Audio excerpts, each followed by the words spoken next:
Welcome everybody to Changing of the Hip Hop Guards. I'm the journalist Sincere. That's my partner Uncle E. Today we have a very special episode. We have Frank and Dank joining us this evening. What's going on? What up, though, fellas? What up, though? What's up, fellas? What it do? What's up, Uncle D? What's up? What peace, up? What peace, up? peace. Good. Thank you for joining us. You guys got an exciting new project out. We're going to talk about that, what you guys currently have going on in 2024. But for those who may be brand new, may have never heard of Frank and Dank, just kind of catch us up in the early beginnings. How did you two meet? Oh man, I mean, us meeting is way before like the music part of it. So we met in '86. So we were middle schoolers. Yep. And actually, Dank knew Dilla before that because they had elementary school ties. So, but yeah, no. So like 1986, and again, that's well before we started making music. Music was a big part of us getting cool. Both dancers, both love hip hop, and all of those different things. But yeah, so we met like that, and I mean, the group didn't start till '95. Okay. Well, you remember most about that time, Dankery? Shit, that was a phenomenal time. Because Frank was already rapping, Dilla was already rapping, Slum was already doing. I was a street guy and the working guy. So they gave me a project to go home and study, and I came back to the studio. It was Frank, Dilla, T3, YG, By 10, and another one of the homies, and I laid the verse. And they all went fucking crazy and shit. And you know, yo man, you hear his voice, man? Oh shit, man. What the fuck we gonna call him? And I think T3 was like, let's call him President Dankworth and shit, some shit like that. And Dilla was like, nah, man, we gonna call him Dank. And I was like, damn, Dank. Frank already Frank. We gonna call him Frank and Dank.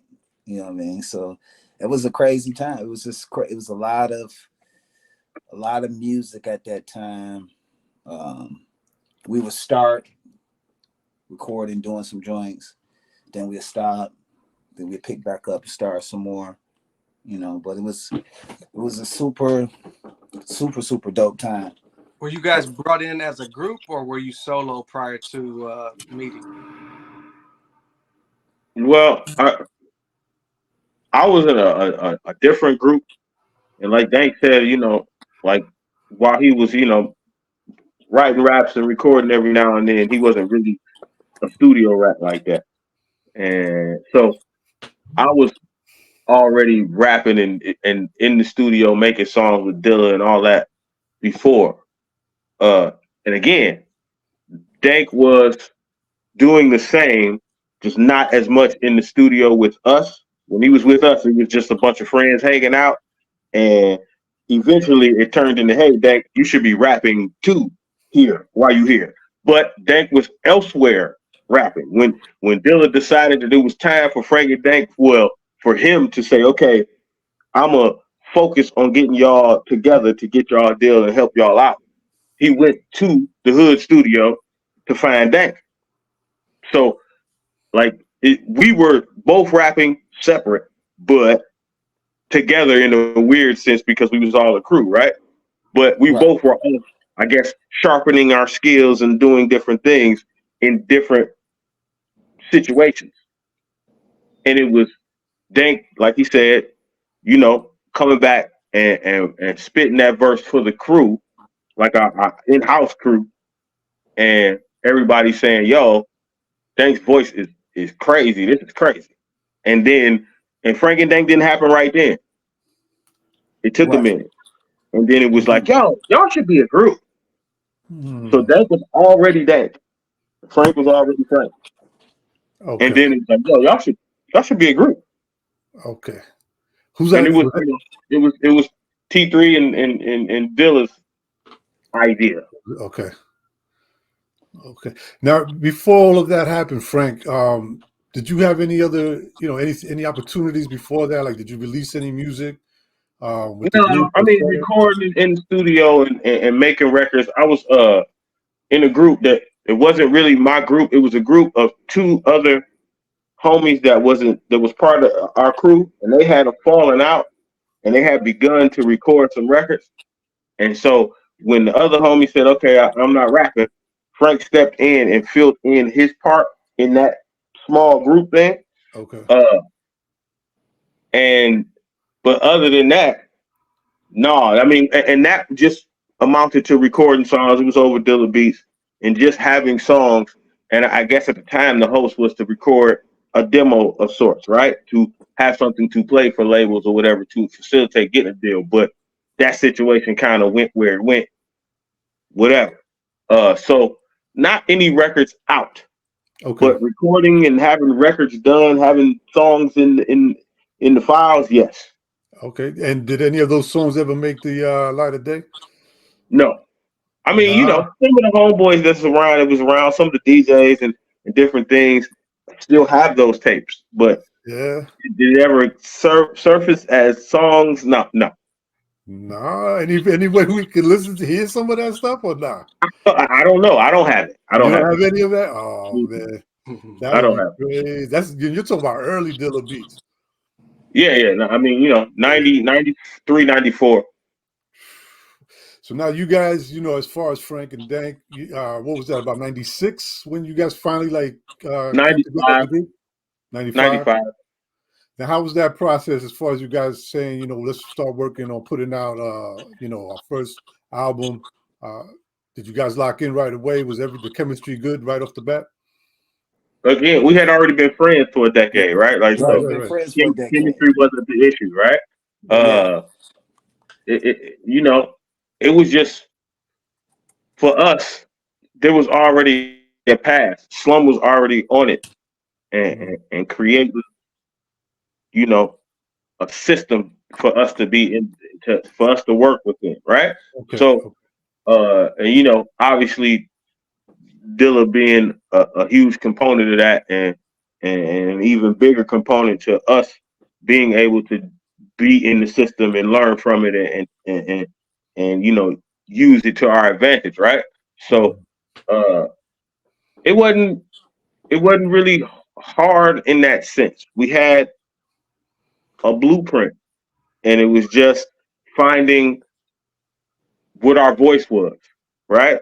Because you know we come from Slum Village, but we're not Slum Village, right? So Right, we right. had to figure out how we fit into that landscape, and once we found that, which was nothing but being true to who we was and the life we was leading, right? So Facts. once we found that, you got what amounts to two brothers making records, or three brothers with Dilla on the beat, right? Right, right, right. So yeah, so chemistry was never really an issue. For us,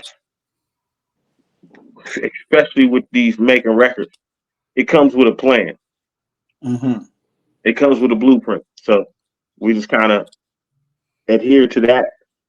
And over the years we tweaked it, added things, but overall there's a blueprint to how we do. So because the chemistry was not like I don't have to see him, talk to him every day Mm-hmm.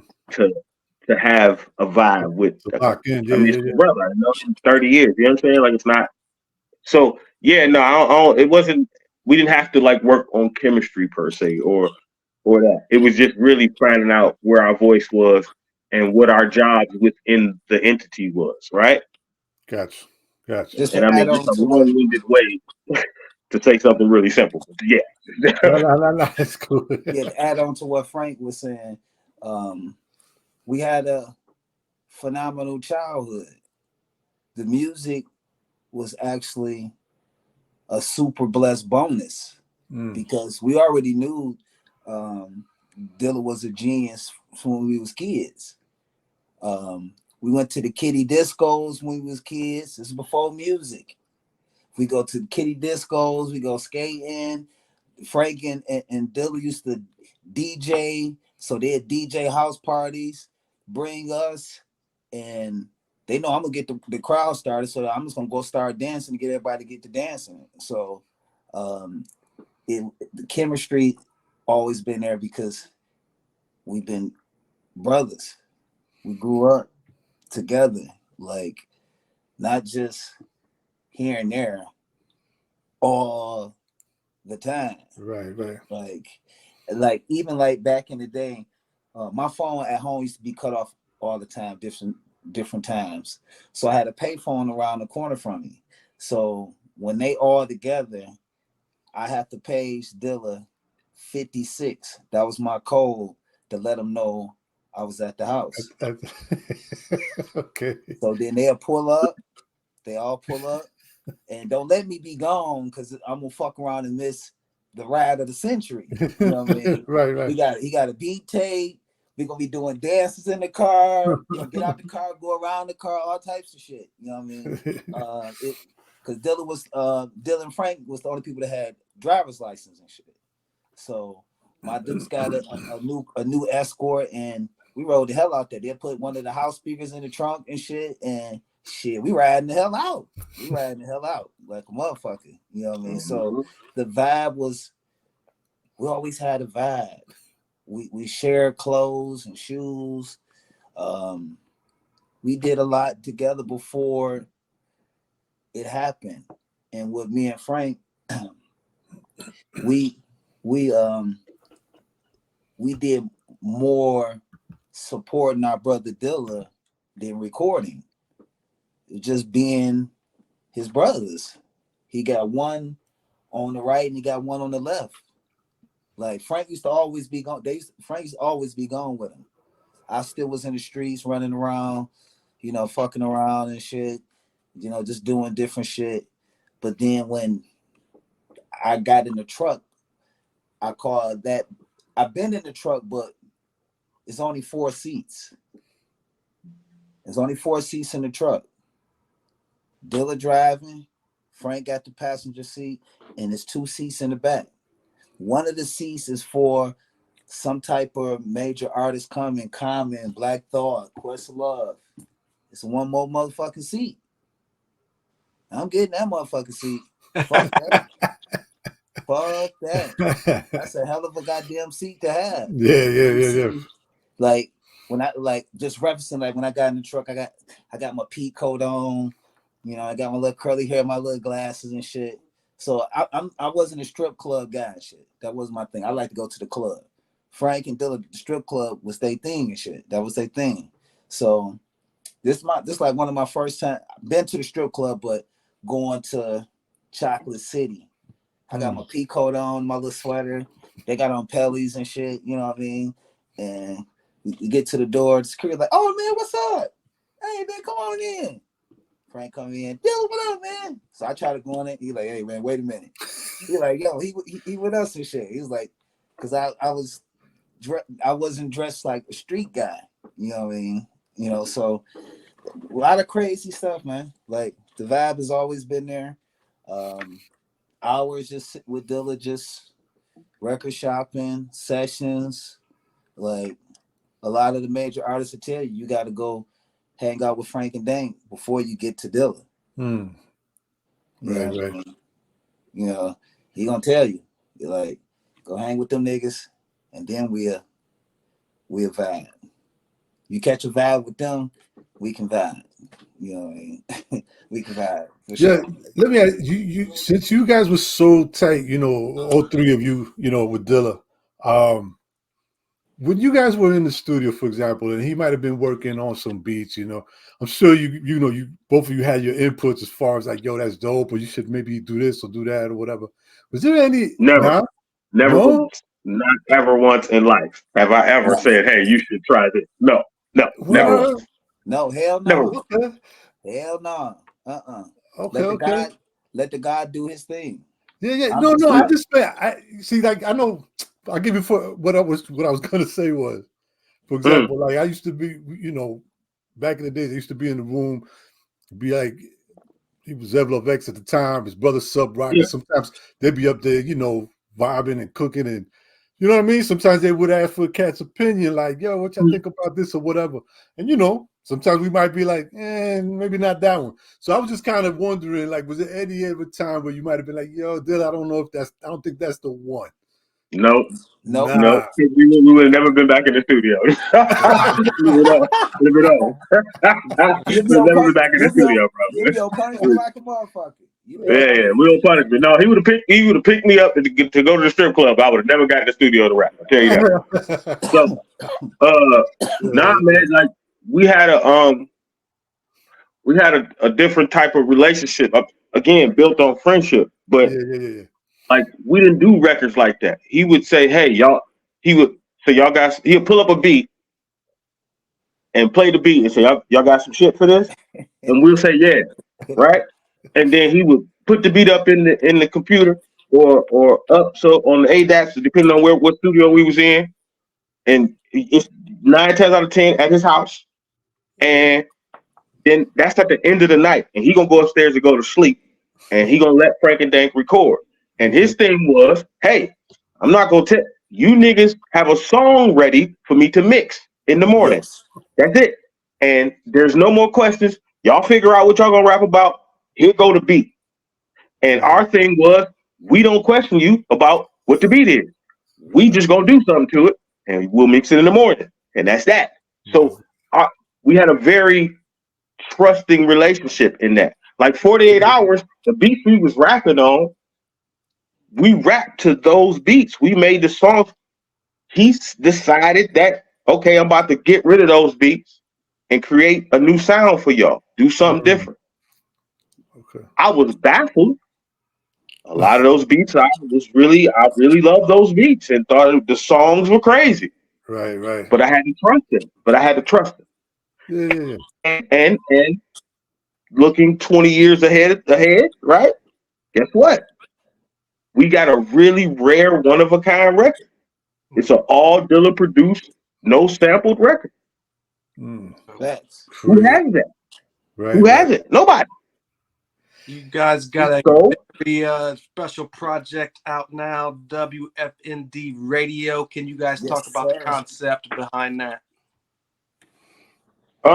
It's basically just like a radio show. It's a mock radio show that's previewing the Frank and Dank project. But that comes from our records with Dilla back in the day. We had different skits and things. Like we were a skit heavy group of individuals.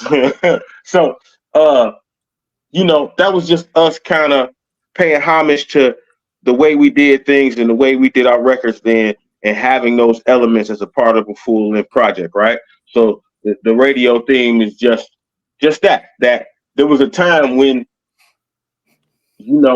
radio you could hear a Frank and Dank record among other records on the radio, right? And that's just kind of a flashback to that time. What was that creative process like? I know back in the day, you guys were in the studio. Now you're probably in 2 separate places. Talk a little bit about the creative process. Same way. Same. Yeah, it's not a it depends on what we doing, right? Like it's not. I get it being there, person to person, right? But again, me and Dan got a relationship, so it's easy for me to have the beat, send it to Dank, and say, hey, just give me your idea you have, and I can fill in my part, right? Which is the same thing that would happen if we were standing there. Dank would say, oh, I got the hook, or I got a verse for this, or whatever it might be, or he got his verse already, or I got a hook, or whatever, and then we just build it out from there, right? So the process is the same, just in 2 separate rooms. Yes. Yeah. Process the same, like again, we learned under Dilla how to make records. And he had a process that was unique to us, right? So, like, we kind of run with the beat already being there all the time because that's usually the way it worked. It wasn't like we was like, hey man, make us something like this. Mm-hmm. No, Right, it was, hey fellas, I got this. Y'all got something for this? Yeah, we got something for that. Yeah. And that was it, right? We didn't get to pick from beat tapes, and we got the beat tapes first before he put the tags on it, and before any of the other rappers or any of that. We had all that first. Can't pick from there though. Y'all can just listen. That's for y'all to ride in the car and listen to. Y'all, I'm gonna make what y'all gonna rap to, right. and that's it. A lot pause. Okay. Take your clothes off. A lot of those records was made in the spot. It was made on this. He made the beat, and then we did the song right after he did the beat. Mm-hmm. Frank, it wasn't. He taught Frank how to run the machine to record us. Mm-hmm. So Frank had to have a notebook, take all the notes down, because once he put the beat up for us, he gone upstairs, lay his ass down. Like Frank said, I want the song ready so I can mix it, and ready is done. I'm talking choruses, bridges, whatever y'all gonna do to this. It better be done when I come down with the morning blunt. Yep. For real. And it wasn't just Frank and Dank records. That's the same way we recorded Big Nasty Phil. Same exact thing. Yeah. Same way. We decided on the beat. He put it up and went upstairs and went to sleep. Now, Big Nasty Filth is funny because at the end, he didn't expect us to finish it. So when he came downstairs and we was done, he put us out because he had to write all his. He got mad and put us out the studio. He told us to go home. He was like, nah. He said, nah. He said, I'm gonna leave y'all a couple blunts. Y'all rapping over this tonight. We like, what? He like, yeah, y'all rapping over this tonight. Because Madlib sent a batch, and it was a whole bunch of, like, this is the studio thing. This is the studio. Dilla get a whole bunch of weed. I'm gonna get the weed. He gonna get a whole bunch of magazines for Frank. Vibe, Source, car books, all this is that and the other. And I'm gonna tell both of them some old stories when we was kids. Once I get to telling the story, they remember. Like, holy fuck, man, I remember that shit. You know what I mean? I remember that shit. So we listened to the Madlib beats. First beat was just crazy as hell. We like, oh fuck, this crazy. Oh my god. Second beat just crazy. We get like to the fifth beat. It wasn't like we didn't like. It wasn't even the fifth beat. We got to like the 50th beat because Madlib sent 200 beats, right? We had listened to so many beats before we got to Big Nasty Phil. Yeah. But anyway, sorry to interrupt, Dan. Sorry. That's why he is like, it was 50 beats. It was 50 damn beats. He just stopped and said, you know what? Y'all rapping over. I'm gonna give y'all a couple blunts. Y'all rapping over this. We was like, what? Like, we was like kind of shocked. And then the thing is that not the whole time, but most of that time, you know, we was fresh faced listening to these beats, so we was hyped and ooh, what's that? That's it right there. You know, all the enthusiasm. Right. 47 beats in, if Big Nasty Bill come on, not that it's not dope, it just didn't invoke the woo. Now, mind you, it might be because of the 17 blunts, and it might be because we didn't listen to 50 beats. Yes, right. But him, it was so this is the challenge. Okay, so this is the challenge for you. Because y'all didn't get excited on this one. Now y'all was hyped about this, hyped about that, hyped about this. Right. And it was all bangers, all Madlib bangers. McNasty Filth is a Madlib banger. But at that particular moment in time, we were just like, oh yeah, okay. Where there was other ones where it was like, oh, that's it right there. You know. Right. Meanwhile, for McNasty Filth, we just nod our head and rolling blunt, read magazine, whatever it might have been. And for him, okay, so that's the challenge right there. So here's the challenge. Now, not thinking that we was then going to finish all our parts, because everything you hear on McNasty Filth, we did our parts first. Right? Like, so the verses, the sub-chorus, all ladies, go straight to the front, all that. Like, all that was in place. he chopped up our verses and then put his verses in between, right? But other than that, all the vocals that you hear, other than what he did, we did that night. Wow. And he didn't expect us to have all of it. No. I think he No. might have thought maybe we'll have verses and maybe a chorus, right? Not Right. all that. But not the bridge and all the pieces.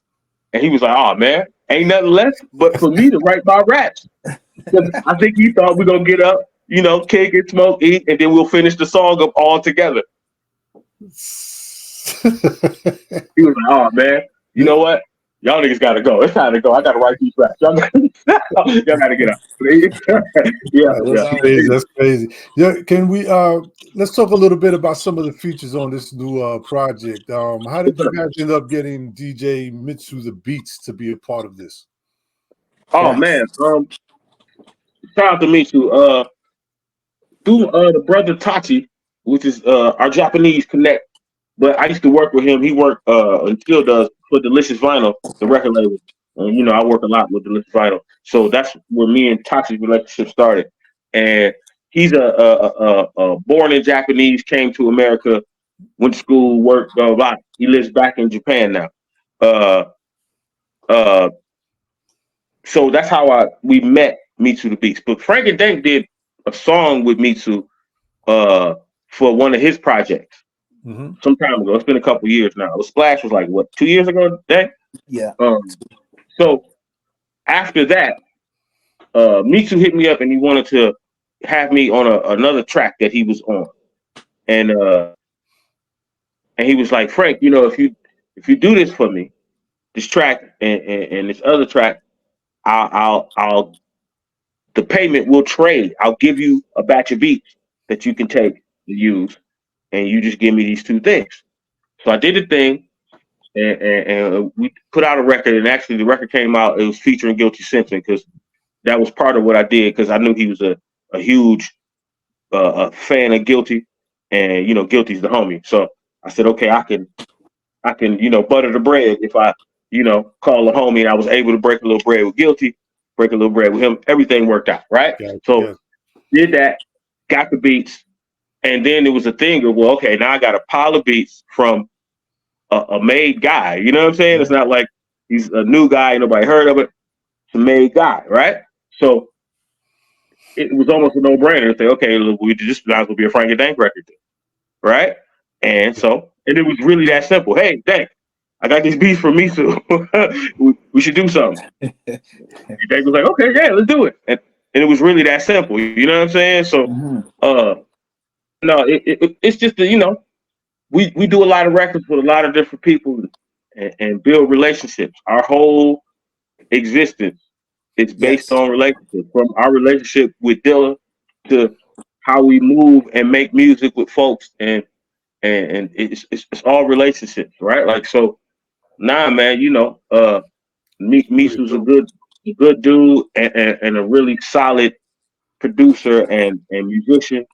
So it makes it easy when it's like that. You know what I mean? Right. Pretty dope. What about Harley Blue? How did you guys recruit her to get on one of the songs? Illa That's J. Illa sister. Illa. Yeah, that's Illa J. Illa, they linked up, while Illa was on tour and worked on some records, and he produced a project, and actually I think it's two, and they might even have a third with her, right? Yeah. And she's just dope, bro. Harley's she has a soul that's very familiar but different, and then maybe it's the her Caribbean British foundation, right? But it's like it's very modern, but also has an old soul to it too. Like, Yeah. It's and crazy. she has an incredible pen. Her pen is right. Like so, again, it was a kind of a no brainer, and being that she was tied to Illa musically, and they had a good relationship, she's family at that point. Yes. You get what I'm saying? So, and this record is that like everybody that's a part of it is a part of the family. Right.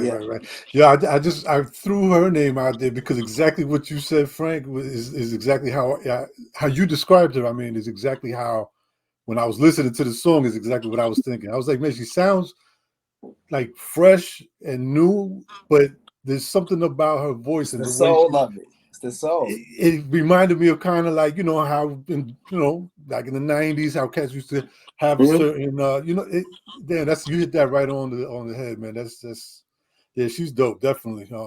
She's dope. She's Yeah, dope. She got sure, some for sure. Shout drugs, out to some Harley. drugs in the stomach. Yeah, yeah. Big shout out to Harley. Big shout out to Sus for sure, for Yeah. sure. You guys got 11 tracks with some skits. Let's talk about some of these tracks and some of your inspiration concepts behind them. Let's go with that. Oh man, it was a return. It was a return, and like for me, it was Dank's energy to kind of push that record along. Like it was, you know, I based what I was doing off of what he did, and you know what I'm saying. So nah, that just felt it was good energy. It was rowdy jungle energy, bro. Just like you know, gorillas beating on trees in the jungle type thing. You know what I'm saying? And you know, we just felt like you know that's the we even though we consistently put out music, right? Uh, in this form, you know, doing the interviews and having the record up and all of the different attachments and bells and whistles. Uh, it's a safe statement to say that we back, like you know what I'm saying, like we was here and now we back. So that was just it was that yo, it's time put your neck brace on because we trying to snap it into Speaking you of know. neck braces, I was scrolling one night and heard weight, and I injured my neck. So I was Yeah. like, Shout out yo, my brother Illa J. Shout out Illa J. That's Mhm. like that record right there is like it remind me of me and Frank record, Nice to Meet You. It's real catchy. Um, Illa just killed the hook in a whole nother different fashion. Um, like he done some soulful shit on there again. You know what I mean? Like some soulful shit. And me and Frank just went in and out. You know what I mean? Had to tell him how it is though. You know, people from my block weren't happy for me. You know what I mean? No, they not. You know what I mean? That's part of it. Just put that in there. Yeah, yeah, the Yo's is played out. Yeah, they played out. 11 years married. I'm good. You know what I mean? So it's a genuine song and it's real catchy. It's real catchy. I ain't gonna lie. Felt good doing that one too. right. How'd you guys lick with Rhetmatic for everybody? No, Rhett, you know, Rhett the homie, like, Red uh, always there. He always yeah, there. Rhett been around. It's going on 20 now. You know what I'm saying? Like, Rhett been around since. Actually, we met him on Dilla's last tour. Yeah. It's when we like obviously knew who Rhett was, you know, world famous beat junkies. Big shout out to all the beat junkies. Yes, sir. But like to me, shake hands. And actually no, it was before that. It was the McNasty Before. Field video shoot. Yep. Is Yep. when we first met Rhett, right? And then, but at any rate, now rest the OG.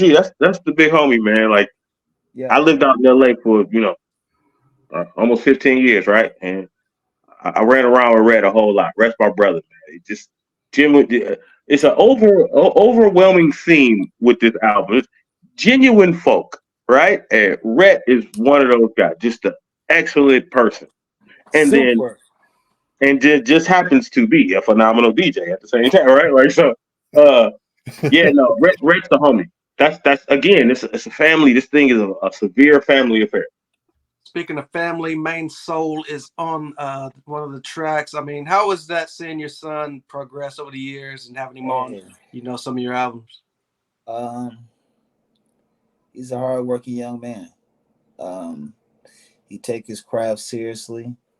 Um, we sit down with Uncle Frank, Uncle He was Illa, just here last night. um, Sister Sarah, and he listen. He like a sponge to take all the information in. And you know how some people take the information and don't use it. No, he take the information, he using that shit in any which way possible. Whatever they say, he gonna get it in because he look at them as the goats, not just because they family and his uncles. they craft, they pen. Illa pen is crazy. Frank pen is crazy. Illa wife Sarah is crazy with the artistic and the merch and everything. You know, so they gave him some keys where just, you know, it's a super blessing. You know what I mean? And he's spitting some shit. He going hard. You know what I mean? He going hard. Right. Go ahead. No. I was just going to keep adding on to your list here. I just wonder if you can mention a little bit about Keen Michael Coy, who's on that same song with Main Soul. You know, talk a little bit about him. Oh, that's you know, that first off, that's the homie. That's the homie. That's the homie. But also, Grammy nominated producer. You know, produced for her, Anderson .Paak with Dre, Dr. Dre, Busta. Just the list goes on and on and on. Lauryn Hill. Lauryn Hill literally plays 15 instruments, right? And like I've seen him play everything, bro. Horns, drums, bass, guitar, keys, and then is a wizard on a machine too, right? Like just one of the most talented dudes that I've been able to just sit and watch, right? Like, cause we got records. We did a solo record called Sereno G. It was a solo record for me. He produced the whole thing. Like just an incredible dude and can give you whatever you like. In that situation, that was just the song needed something else. Mm-hmm. It wasn't necessarily singing or rapping or another voice. It just needed something else. And like I sent that to him, and he might have sent all of that back. And it sounds so elaborate. He got, you know, instruments coming in and out. And man, he did that in like 20 minutes. Yeah, it's a dope song. Dope song. What about the song "Smoke" featuring Sirius? Oh, yes, Lil Cuz Serious. Oh, that's Lil Cuz for sure. Shout out to my brother Sirius. Yeah, no, just a super incredible MC. He got a project coming soon. You know, out of the D, one of the homies has been around for 20 years or more, right? But you know, and just been actually, you know, just slowly sneaking him out. Like he was on the Sunset Boulevard album, the Yancey Boys record, me and Illa. Like, you know, he's been on a few of our projects here and there, just peeking out and kind of at some point we're gonna make everybody say, well, who is Serious? I've been seeing his name here and there and there. So like yeah, nah, man, incredible MC and been one for a long time, but you know, life sometimes has its own path, right? Right. So but yeah, so now he gearing up because it's bars. It's not someone who he's an MC. He's an MC. He's one of those you know, those unicorn dudes that really don't write nothing down. Like he really doesn't use a pen ever. Okay, that's a talent. Yeah. Just out of curiosity, you guys. So you said Mitsu, he sent you guys, you know, a bunch of beats. Mm-hmm. So so you have the beats. You guys are making songs. Who's putting everything together and the sequencing and deciding on where to skip? Frank do that. That is my job. Frank do that. That is my job. Like on especially on this record in particular, like I mixed the record. Like Mitsu sent me his beats mixed. All the vocal arrangements, mixing, I did all of it. Right? Arranging it, putting together the skits, the order and all that. Obviously, the things I do bounce off of Dank's, you know, I send it to him so he can hear and say, oh, put some more, you know, delay on my ad libs, whatever it might be. You know what I'm saying? But yeah, no, that was my doing. So if people like it, thank you. And if they don't, sorry. No. I mean, it's. Listen, I think, you know, Sincere obviously can agree to the album is dope. Appreciate Me and that, man. Sincere, we go back and forth all the time talking Yeah. about, what's out. Hey, have you heard anything that's exciting you yet? Is there anything you've heard? We go back and forth. We're like, no, not really. And, when Sincere told me, that we were going to have the opportunity to speak to you guys and told me about the album, I went and checked it out. Yeah. And, man, it's refreshing, man. It's refreshing to hear Appreciate something that. so, cohesive from beginning to end, the skits, the different, just every little, like I said, we talked about Harley Blue and how she gave that flavor. Yes. And Yes. man, it's like, thank you.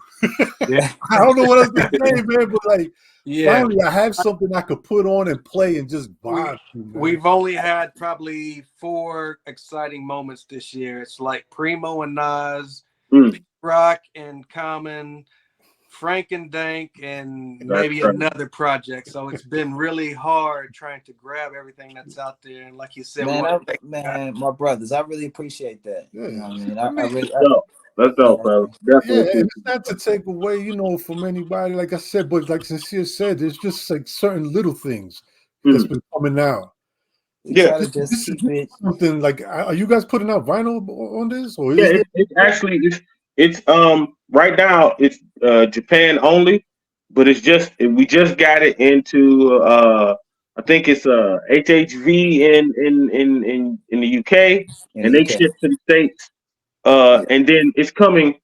Well, I don't know if I can say it right now, but we got distro for the States coming really soon. So yeah, there is vinyl. So yeah, Dank, y'all, this is an exclusive. I got your copies at the I got your copies of the vinyl. Well, anyway, thank you. Before I pass it on, I just want to say thank you. I can't wait to get our hands on some vinyl and have that. And thank you very much. Really, I appreciate the love. So far, what has the feedback been from the consumers, from the world, from your peers? What has that feedback been like for this project? It's been super dope. Yeah, I can't. For me, it feels like just a genuine happiness that Frank and Dank is back, right? And I do air quotes because we'll never stop working. We got 62 solo projects plus Frank and Dank stuff and all type of stuff and features here and there. So, but I understand the sentiment, right? Having a full length project again with the bells and the whistles to it as well. And us being back out doing interviews and this type of thing, right? Like so. No, it's been dope, man. I think again, it's just been a general. Oh man, it's good to have y'all back. You know what I'm saying? And it feels good to be back, bro. And tours and show days coming up soon. And all the bells and whistles that kind of come with it, right? So yeah, man, it's dope. It's dope, and the peers. Everybody just like, yo, go, fellas, go. That's what's up. Y'all go ahead and go. And then with the adding on to what Frank's saying too, with the single with Illa, then with the video, that just took it somewhere else. You know what I mean? Because a lot of love coming back from that. Like, oh my God, y'all got the video. Oh man, this is crazy. This is so dope. And here in Canada, like the response is, I'm glad y'all back. You know what I mean? Nice. It ain't like we left, but right. To give that album that they that like I said, for me, the album reminded me of extended play. It's a real, it's a vibe. You know what I mean? And people want a vibe. They just want a good vibe. You know what I mean? Yeah, for sure. Okay. Where can consumers find this project at? Oh, all streaming platforms, everywhere. Go everywhere. Anywhere you get your any of your fine digital haberdasheries. Go Spotify, Apple, Deezer, wherever you might happen to go. And if you want to get the vinyl, if you jump online, the vinyl places, the reputable vinyl houses have them. Right. Moving toward the future, where can we keep up with Frank and Dank on social media? The Well, real act like Dank Nick Rehar. on all the social medias, and thank you. You can catch me at the real Dank Rehar. And I'll let your boy. You know, I'm Yeah, around, bro. just as a side note, since I got the moment to do my shameless plug, you can go to the FN label. That's FN. Frank Nick FN label YouTube channel. Check out my podcast, the Travel Rap Podcast. It's stories. It's hip hop stories from our travels around the world. Things we saw, not necessarily about shows per se, but things we saw while doing shows. So I got all types of stories about meeting Mike Tyson. Stories of Dilla studio stories, just all types of stories on there. So go check that out. Travel Rap Podcast, right there. The FN label, YouTube channel. When can we expect those tour dates? Very soon, very soon.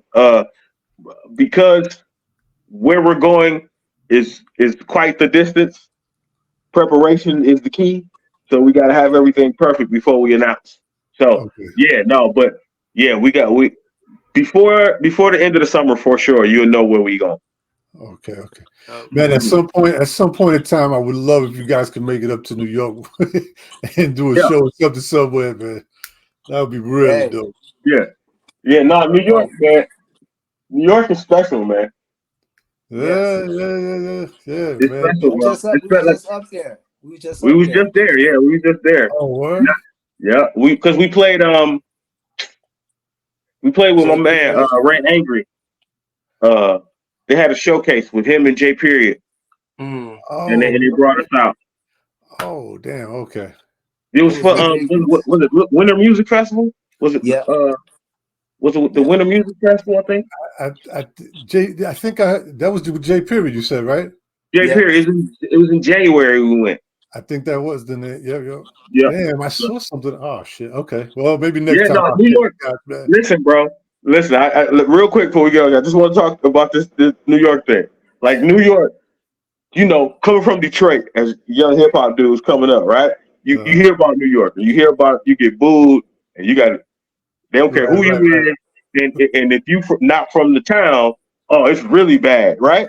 Like so, we had a showcase. We was coming to New York, and it was when Take Your Clothes Off was out, and we was it came out on ABB Records, and like Premier was there with his group, not Gangstar. He was there with Group Home? No. Not Group Home. The other guys. I can't think of it now. I was just talking about them the other day. Huh? Screwball? No, it was the Army. It was a big group. No. He had Giants or something. Didn't he have like that group? NYGs. The NYGs.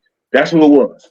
It was that group, and it was a showcase, the ABB showcase. So it was us, Lil Brother, and Premier and his group, right? Was doing the showcase in New York. And again, the whole time we all like, yo, like New York is notorious for booing people. So if they boo us, don't take it personal, right? Like because New York, that's all we heard. That's all we heard, right? And when I tell you we got on that stage and New York rocked out with us, bro, like that was like one of those moments. You know how artists win Grammys and things like that, and they have that moment where they're like that they really like me moment. Mm-hmm. It was us not getting booed in New York. They really like us moment. You know what I'm saying? Like it was crazy. Yeah. I'm not surprised, man. I'm not surprised, man. You guys have a very dope vibe, and I can't see it. You guys getting booed. Appreciate you guys. Thank you for everything you've done for the culture. Thanks for everything you're doing now. And I'm gonna be out there in Toronto, man. We're gonna make this happen. Well, like we said earlier, on behalf of Changing the Hip Hop Guards, we appreciate everything you guys have done in the past, now in the present, everything that's coming to you guys in the future. Keep it going, man. Keep it rocking. Thank you for giving us, what we've been waiting for and missing, those good vibes. We appreciate it. I always tell people, like, when we have them on, some are like hesitant. They're like, man, should I be making music? I don't know this. And I'm like, we're still here. Like, the people you guys been making music for before, we're still around. We Yes. still want to hear from you. So thank you very Yes. much. We appreciate it. Hey, appreciate you, my brothers. Appreciate y'all. 1000. Absolutely. Thank y'all, brothers, man. Appreciate y'all, man. Y'all have a good one now. You You too, too. man. For sure. Peace. All right. Thanks. Holla at your cousin. For sure.